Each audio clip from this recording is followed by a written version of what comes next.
ওয়ালাইকুম রহমতুল্লাহ। আজকে 21শে রমজান। আমি এসেছি ইটালি। নট অনলি ইটালি, এটা পুরো ইউরোপের সবচাইতে বড় মসজিদ, ইসলামিক কালচারাল সেন্টার। আজকে হয়তো আমার এখানে আসার সৌভাগ্য হয়েছে। মাত্র আসর নামাজ পড়লাম, এখানে ইফতার করব অনেক মুসলমান ধর্মপ্রাণ মানুষ ভাইদের সাথে।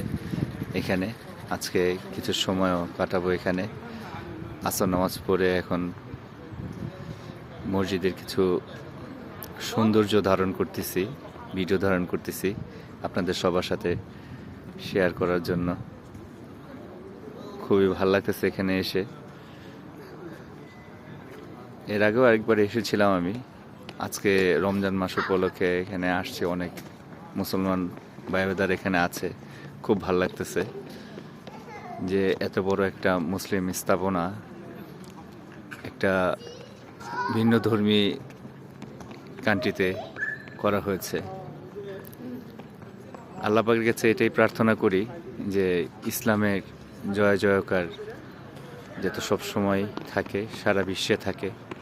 পৃথিবীর সমস্ত প্রান্তে যাতে ইসলামের প্রচারণা আমাদের নবীজি যেরকম করে গেছেন ঠিক সেরকমভাবেই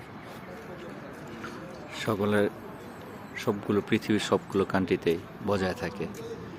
এটাই দোয়া করতেছি আল্লাহ পাকের দরবারে। এখানে আসার সৌভাগ্য হয়েছে আজকে আমার। আপনারা আমার জন্য দোয়া করবেন, আমিও সবার জন্য দোয়া করব। এখানে আসছি, সবার জন্য দোয়া করব। আল্লাহ পাক যাতে সকলকেই ভালো রাখেন, সুস্থ সবল রাখেন। আসসালামু আলাইকুম রহমতুল্লাহ।